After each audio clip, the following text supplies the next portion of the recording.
बिस्मिल्लाहिर्रहमानिर्रहीम। देखें, हर इंटरव्यू में जो शुरू करता हूँ, I say I have a really special guest. But this is one of those rare occasions. My special guest is even more special, and I don't know what words to use because I ran out of all the superlatives and all the great words. Um, Saeeda Ahmed, based in UK. Saida is advisor to international governments, especially on education, healthcare, and trade. And especially when you get into trade, it's halal supply chains and halal trade. Um, for me, the best here in UK started, humble background, but then Cambridge graduate, and then where you got today. I don't know. I don't have words. You're one of the special person who is involved to transform educational and economic situation of the nation. So this is so huge. So Saida, welcome. Assalamu alaikum. How are you? Walaikum salam. Thank you so much for inviting me. Bismillah ar-Rahman rahim. I just feel so honored and humbled that you got time to speak to me. I hope that what I will share with people will give them encouragement, it will give them strength, and it will give them ideas in terms of where they want to go in their own lives.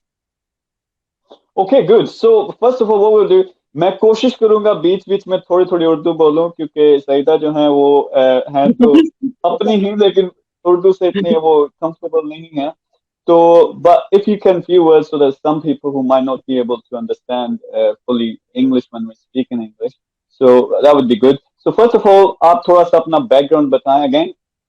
English mainly, but then a little bit of Urdu would be great. So what are the major projects you're involved currently, and what are those projects?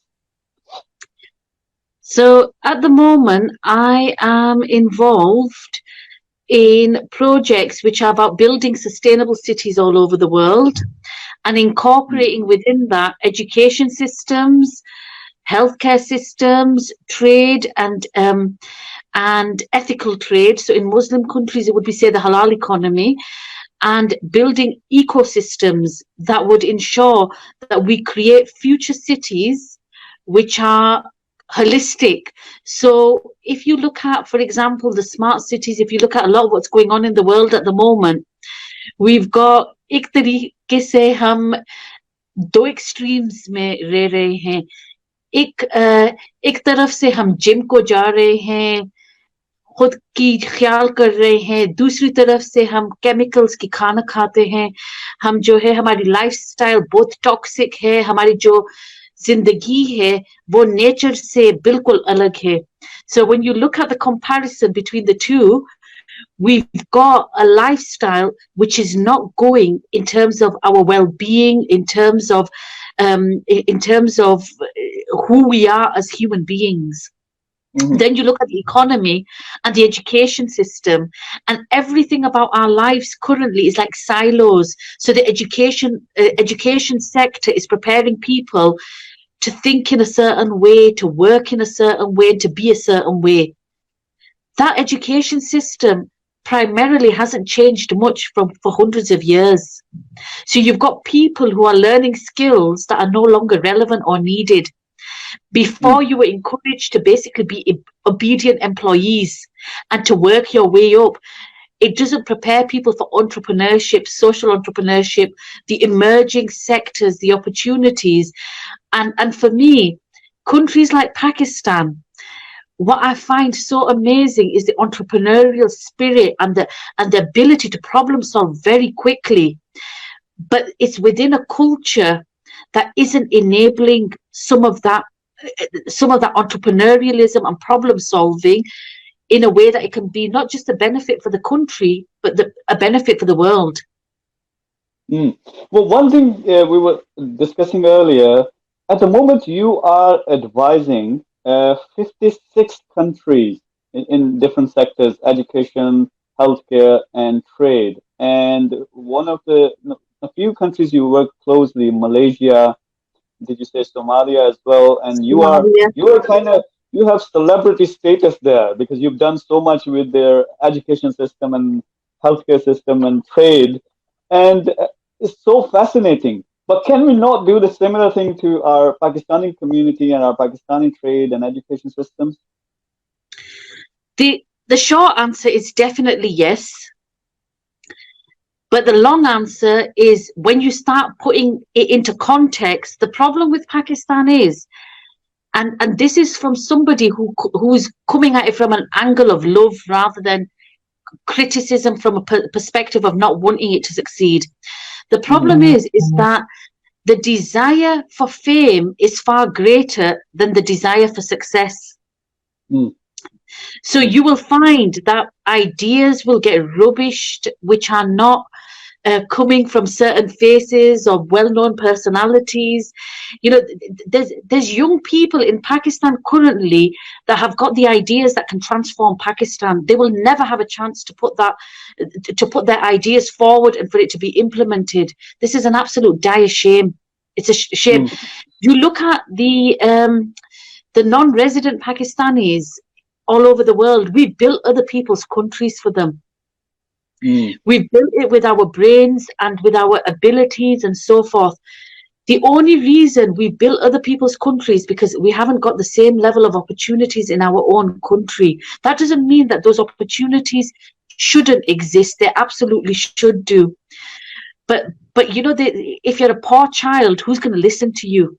Whereas in the UK or in the US, or you go anywhere in the world, you have an idea, you really have a chance of making something from that idea if you're in the right countries. And I think this is one thing. The second thing is that what we're finding is that the system within Pakistan, it does not necessarily recognize or value what great skill sets that people naturally have got when they're from Pakistan. The ability to problem solve, the ability to think on the spot with limited resources. Now, you look at COVID-19 currently, we have got a crisis at this moment in time in all parts of the world. And the developed world would think that they'd be able to respond to it very quickly. And it's suffering. Thinking on the spot is something that, you know, and being resourceful is something that Pakistanis and Asian people are generally very good at. So actually, that type of mindset applied in this type of situation could save so many lives. But because we haven't got all the, like, if you can imagine there's a jigsaw, we haven't got the full pieces of the jigsaw pieces there to enable that opportunity to turn into something real. We are not able to help our own nation, never mind the rest of the world. Okay, and Malaysian government, and what were the other countries you worked closely? And I mean, what sort of projects you are doing there currently, or you have done in the past, and what sort of impact those projects had? And then we're going to get into details of, can these be done in Pakistan as well? Yep. So within, for example, Somalia, I'm advisor to the president of Puntland in Somalia. I've got special advisor status there. They asked me to help bring educational reform to their country, to prepare their youth for the skills-based agenda, as well as improve their healthcare system, their housing, and so forth. But you know, they were very different. They were very warm and open.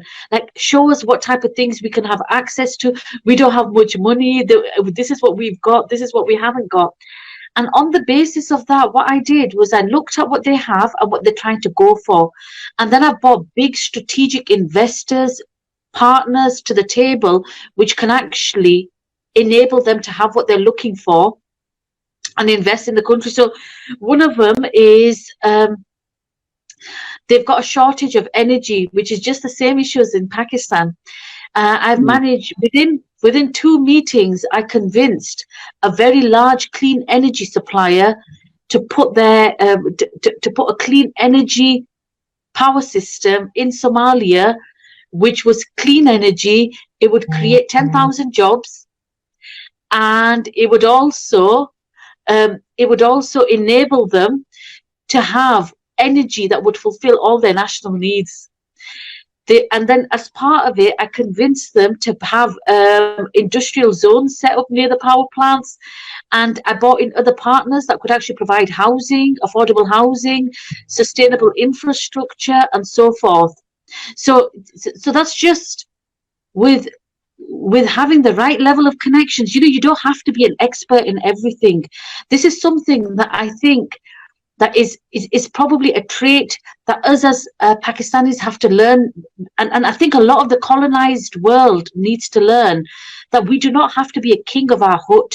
We have to learn to be part of ecosystems of excellence. So you can actually have somebody who's excellent at housing. Let them be excellent at housing. You don't have to try and become a builder overnight. There's people who are experts on healthcare issues. You do not have to become a healthcare expert. You just need to know who to go to.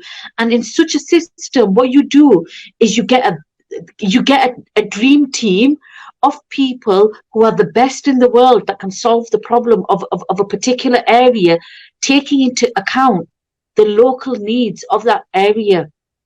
So now, Okay. Sorry?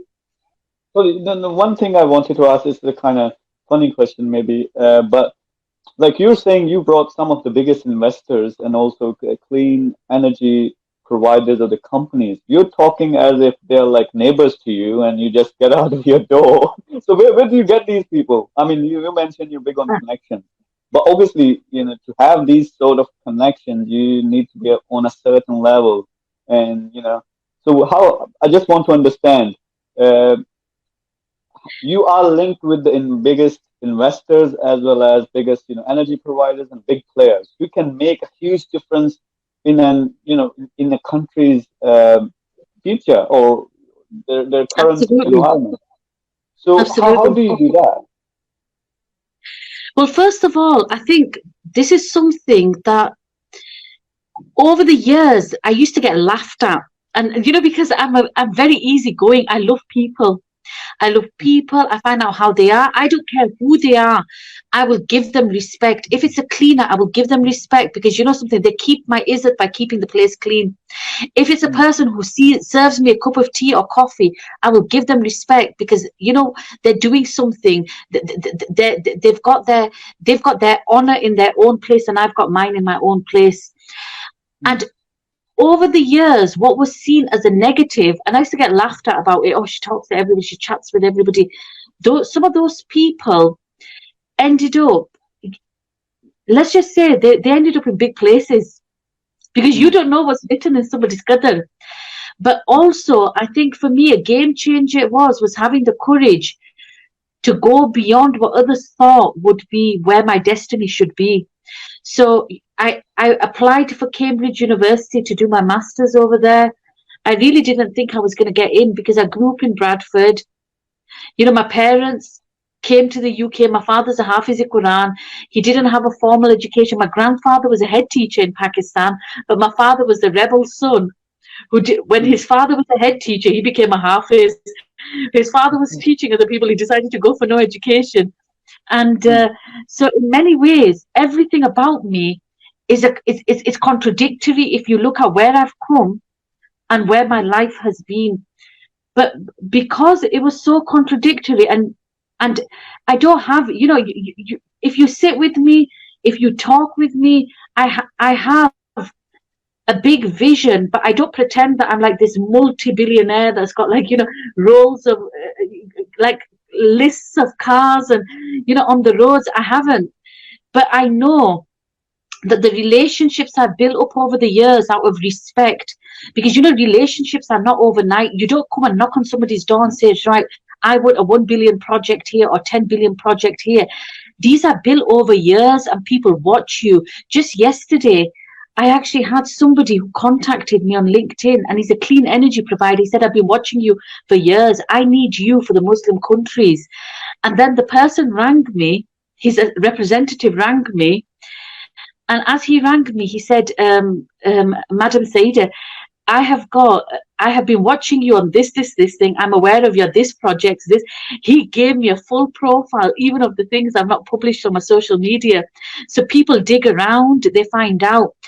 And if I could give advice to people in Pakistan, I would say that the bit that they neglect the most, but is the most needed, is building relationships with people, and building relationships based on trust and credibility. Don't promise things that you're not going to give. Don't lie to people. Don't try to make yourself be slippery and slimy. Just be straight with people. People will respect you for it. And over a period of time, that has got a currency, it's got a value. So you go to some of the high street shops in England, they'll say, oh, the British made, they're good, because whatever you get, it's quality. Now they've not told people, oh, we're amazing, we're this. They don't promise what they're not going to deliver. They just promise what they say on the box. If it says it's got 50 tea bags, you know that there's going to be 50 tea bags in there. It's not going to be 49. It's not going to be 51. They're not going to like it if it's got 52 tea bags in there, because you've said 50. It has to have 50 in there. And it's about consistency and showing that you are what you say you are. If over a period of time people build that relationship, and I think the other thing is that the world isn't going to be hierarchy anymore. वो जो ये साहब है, ये साहिबा है, ये है, the world is becoming flat. Technology and COVID-19, the world is becoming flat. So you best be ready to crawl to the person who you look down at once upon a time. And we're seeing this at this moment in time. If you're buying supplies for healthcare, beds, ventilators, masks, whatever it could be, they would never, before they used to say customer's king, the customer's always right. At this moment in time, the customers are begging on the doors of the manufacturers and the agents that they once upon a time used to not even open the door to. The things are flipped. And for that reason, we're in a very unique place. And I think that if you bring it back again, that some of these skill sets about human interaction, about respect, about having ethics, about having values, about doing the right thing, they might not give you an immediate result. But in my instance, over a period of time, it's opened up doors for me that I can say that very few people will be fortunate enough to have those doors open to them. Very few. I've actually been approached and I've accepted to be the vice president of Aspire Investments in Dubai. I am going to be working with them to help make that in every one of their countries that they're going to have a presence, which there's over 48. We will create sustainable cities. We will create sustainability and environmental responsibility as part of those cities. I have already got a phenomenal relationship with UNGSI Foundation, which is working globally with governments and corporates to implement the 17 Sustainable Development Goals. That will be about zero poverty. It's about clean water, zero hunger. It's gender equality and so forth. These are all things that have come to me through my experiences. I've started from the ground and understood where the problem is. And I've never seen myself as an expert, because how can I be an expert on somebody else's life, somebody else's culture? I try to understand what their needs are, respect them, come from a position of respect and say, okay, so if that's what they're looking for, who do I know that could create that dream team to fulfill that need? And it's been it's very difficult in many ways, because what you're doing is you're looking at what's already there, you're learning everything that's already there, and then you're ignoring it and doing what you think it's going to be needed to create a new structure and a new way of doing things.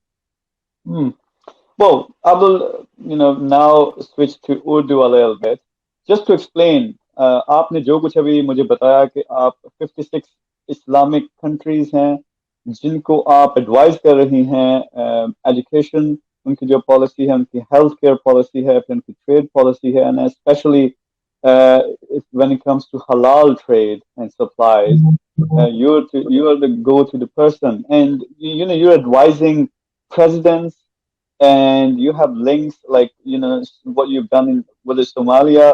वहाँ आपने एक energy company, जहाँ energy की shortage है, ये power की shortage है, वहाँ आपने अरेंज किया कि one of the biggest companies उनको अरेंज करें, वो जाएं वहाँ अपने प्लांट्स लगाएं और कितने 10,000 जो है जॉब्स क्रिएट हों, और देन यू आर रिवाइजिंग, आप बिल्कुल रेवोल्यूशन लेके आ रही हैं in education sector there as well.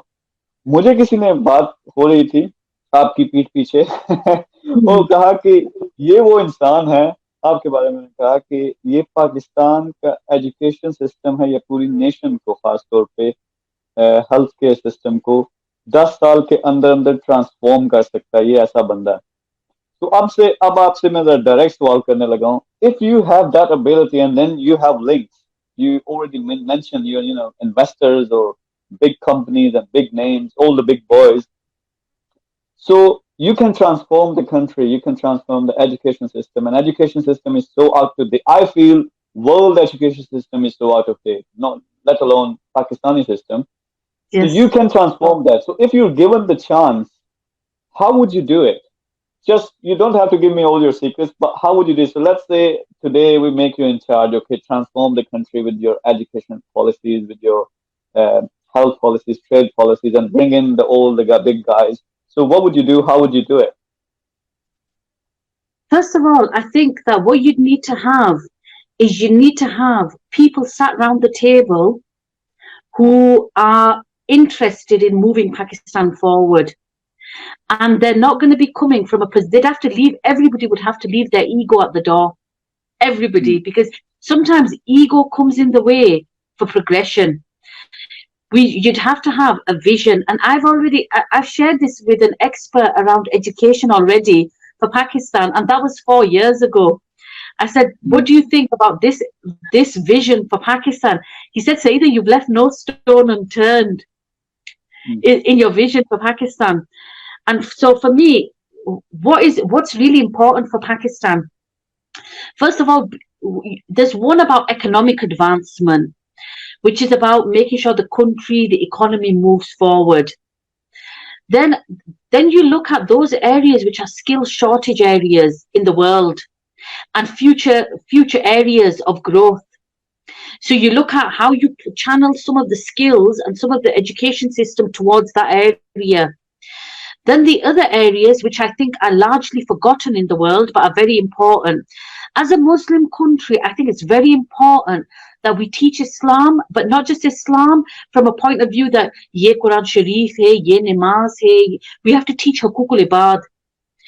mm, वो जो इंसानी हमारे जो रसूल पाक सल्लल्लाहु अलैहि वसल्लम की जो तरीके हैं मजलूम के बारे में, एनिमल्स के बारे में, ये जो बूटे हैं, दरख्त है, उनको संभालने के तरीके, so that what we do is we become a conscious, compassionate nation, which is also educated, which is also about progression and moving forward, not just for the nation, but for the, and about character building. आपकी जो skills है, they're different to mine. Mine are different to the next person's. So what it's about recognizing those skills, those capabilities, those networks, and using it for the betterment of the nation. So actually, there's a whole system and a whole methodology that I have developed, which would tie in the education system to the labor market and to the economy, as well as the social well-being of a nation. So people will not be educated and heartless. If you remember the words of Abdul Sattar Edi, where he said, it's unfortunate that people have got an education, but they've lost their humanity. I mm, want to bring humanitarian values into the heart of every Pakistani. I want people to be able to look and say that, these are the most kindest, the most well the most well respected nation in the world.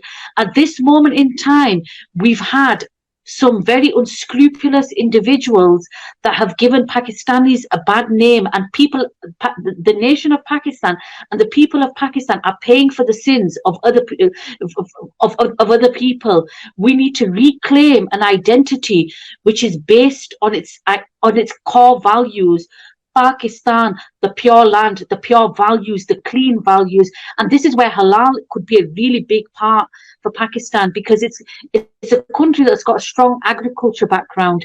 It's a country that actually, if we could get the industrial, the challenges facing industry to be tackled, like energy shortages, supply of good quality raw materials and so forth, you could have one of the most, I would say, the strongest nations, not just in Asia, but in the world, which has got the population there that have built other people's nations, and actually they could do the same and prosper and be happy, because it has everything there. It has everything there. It's got the ingredients. You just haven't got somebody who's going to come in and say, right, I'm going to take this and I'm going to take it to the next level. So मैं अगर अपनी जुबान में explain करने की कोशिश करूं तो हमारा जो सिस्टम है, आपने पहली बात ये की कि हमने प्रैक्टिकली जो हमारा प्रॉपर इस्लाम है, जो हुजूर सल्लल्लाहु अलैहि वसल्लम का तरीका है, वो खास तौर पे हकूकुल इबाद, लोगों के साथ कैसे पेश आना है, फिर जो हायर अथॉरिटी है, जहाँ ये वडेरा है, ये एमपी है, सियासतदान है, वड्डा है, छोटा है, ये सारी चीजें खत्म करनी पड़ेंगी और एक इक्वालिटी लानी पड़ेगी. Then we have to respect, give other people respect, and probably most importantly, we need to be open, leave our ego, as you said, out a door, which is मैं कोई बड़ा फन्ने खान नहीं हूँ. मुल्क की किस्मत चेंज करने के लिए we would need to take some steps, which sound like basic steps, but I know it's really hard because we say we're Muslims and we're the best, blah blah blah, but then when it comes to actually practical life, we're probably the worst. And अब next question जो आपसे मैं करूँगा is difficult one. Can I just say something? Yeah, don't. I wouldn't say that you take the Vadere, or you. What I'm trying to say is that we have to give people chances who we do not normally give chances to. So I'm not saying to somebody who's rich that, do you know what, you've got a bungalow, go and live in a little hut now. No, I'm not saying that. But what I'm trying to say is, as a country, our doors should not be closing to people who haven't got the same background as us, or the same, they don't look like us. Like, if you look at me, the moment I go somewhere, people will automatically fit me into a box. She wears a hijab, she must be religious. We'll just say mashallah to Allah and she'll be really happy. जब वो मुझको देखते हैं तो वो सोचते कि ये जो है बहुत रिलीजियस होगी, इसके साथ हम जोक नहीं करेंगे, इसको माशाल्लाह बहुत बोलेंगे, अल्हम्दुलिल्लाह, इस तरह की. तो वो जो है वो नेचुरल है, क्योंकि इंसान जो है, you have to have a natural relationship with people. और अगर आपका जो गुफ्तगू, ये बहुत अच्छी बात है कि कोई मुझको जो है इज्जत दे दे, लेकिन इस तरीके से नहीं कि वो ऑटोमेटिकली मुझे एक बॉक्स में डाल दे कि ये रिलीजियस है तो इसको हम ये नहीं कर सकते, ये नहीं बोल सकते. इस तरीके से जो मिस्कीन है या जिसके पास ये एक औरत है या मर्द है, हम सोचते कि नहीं, ये काम नहीं कर सकता क्योंकि ये मर्द है, ये जो है किसी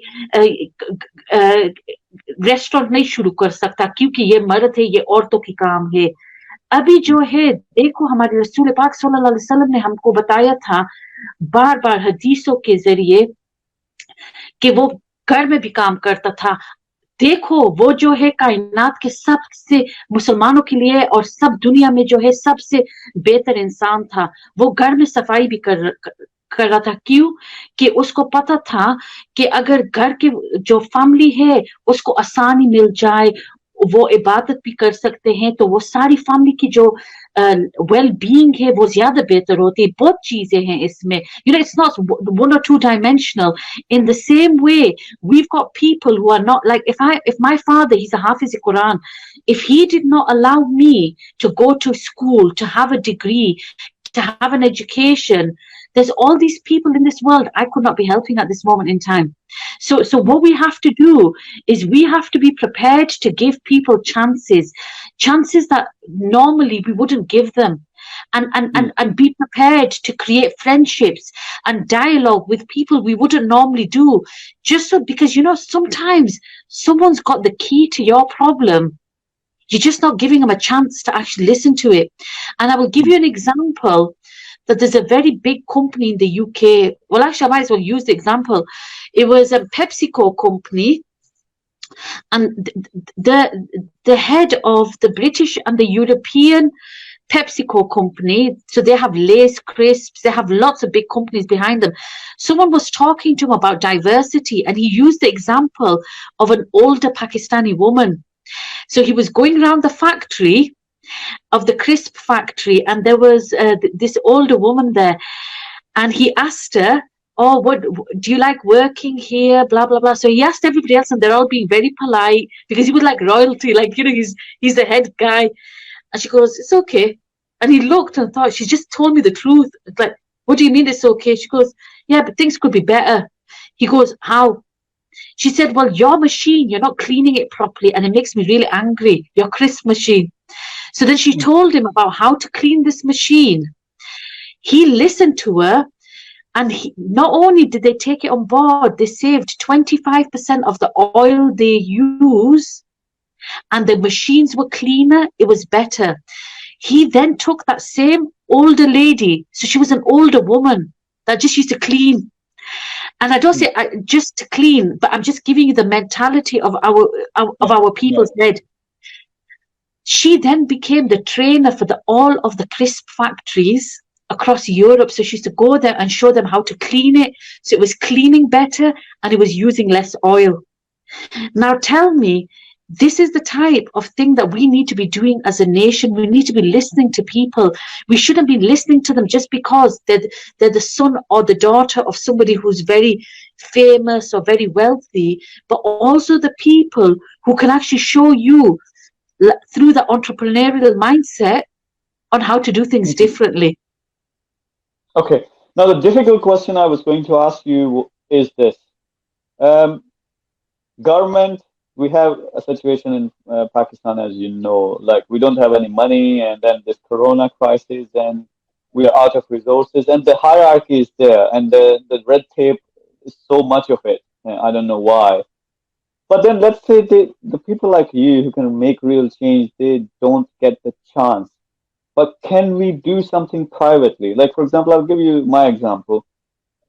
I wanted to do something like I want to teach youngsters, especially youth and new entrepreneurs, entrepreneurship, how to, create different businesses, how to import, export, how to create your stores, blah, blah, blah, so that they can, there's no jobs. So they can stand on their own feet, and they can bring up their families and be good to the country, etc., etc. So that's my bit. But I know it's not going to happen. No minister is going to speak with me, and it takes years of negotiation. So I would just go and then start teaching, like online, use an online platform. So that's my bit, and my target is within 2 years, teach 2 million students or people at least. So what I'm saying is, sorry, I'm not trying to big myself up. What I'm trying to say, if let's say government doesn't come to you, let's say the big people or the people who make decisions, they don't come to you, is there anything you can still do because we need to feel for the nation as well. There's certain situations.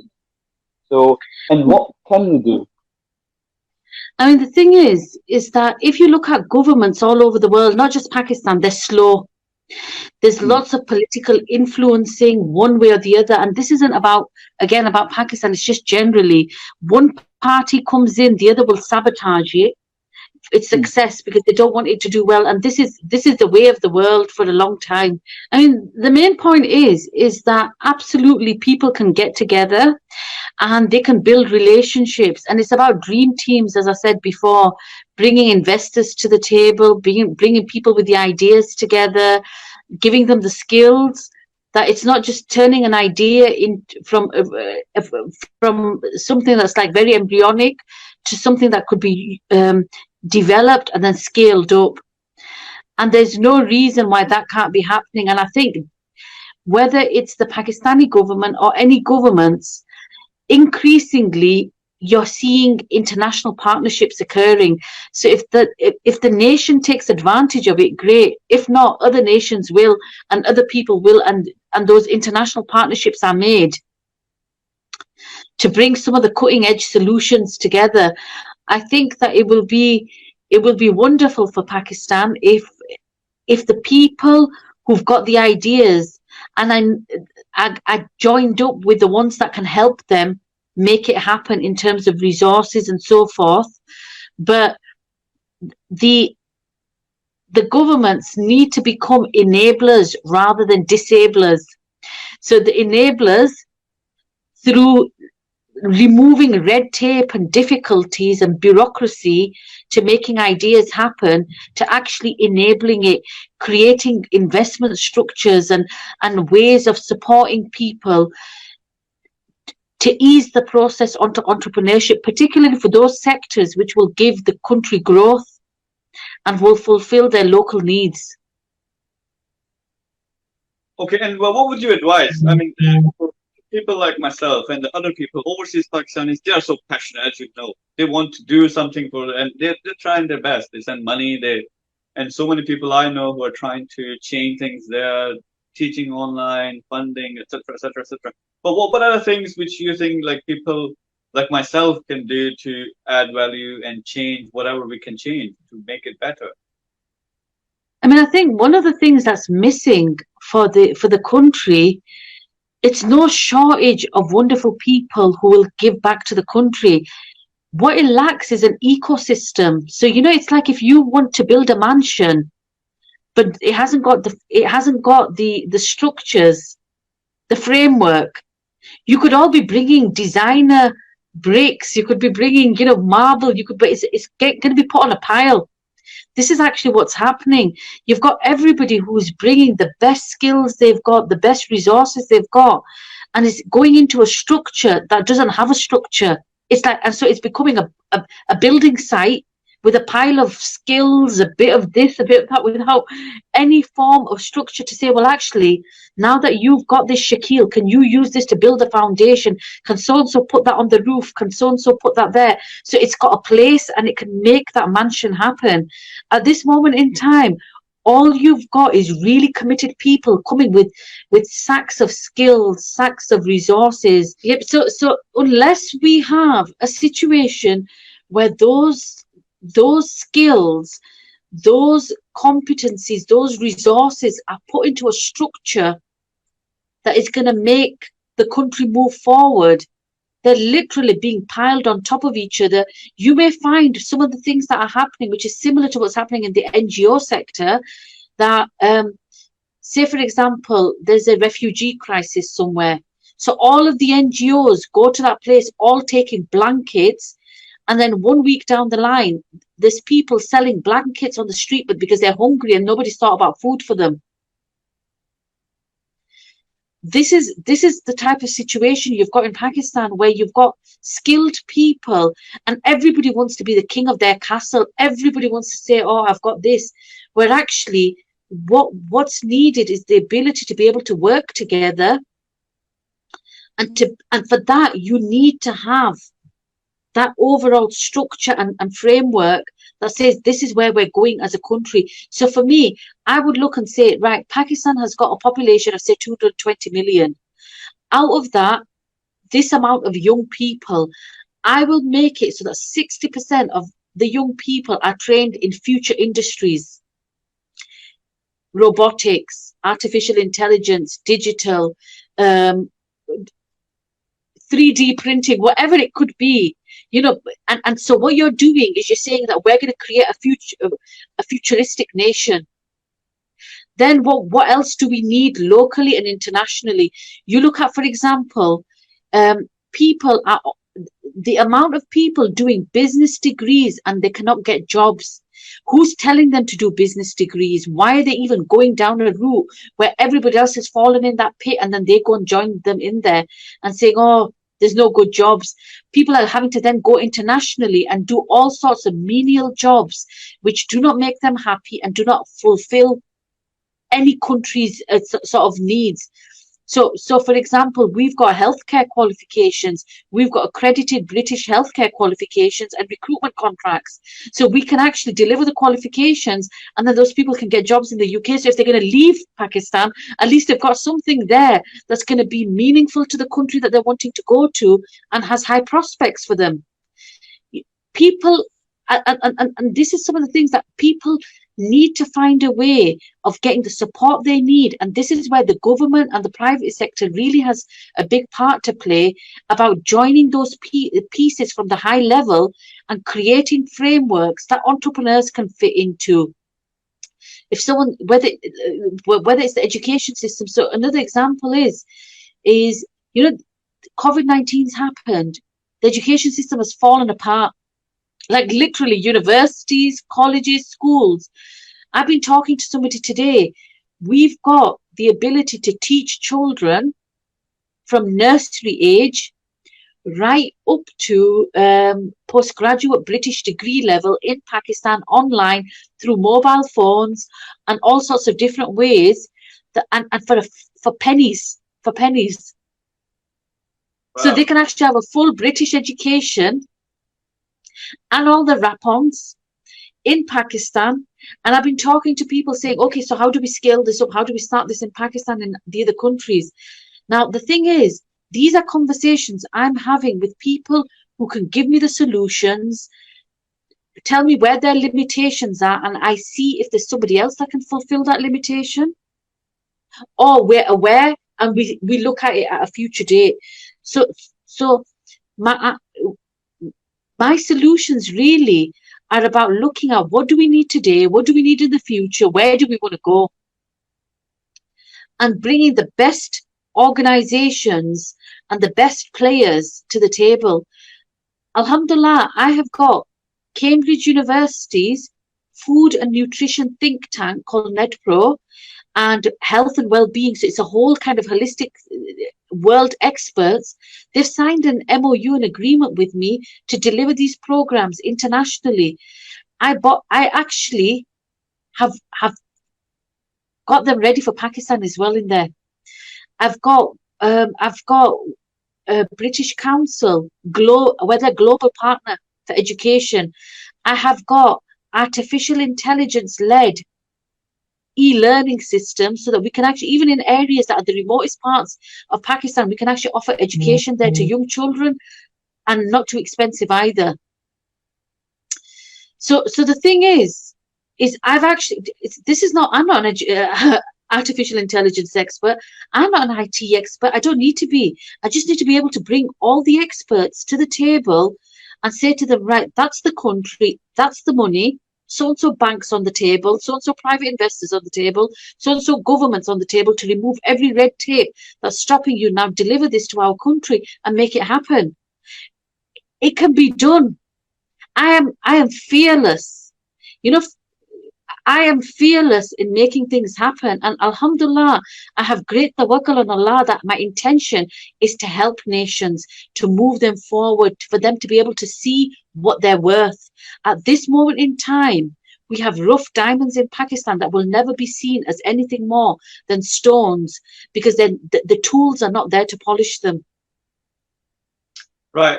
Saeeda, I think this interview is getting a bit long, and I feel like there's so much more to discuss, and there's so much value you can add, give us some direction as well. So probably we will have a follow-up interview. We'll go a bit more into depth of what you can do in Pakistan, what government can do, what we can do.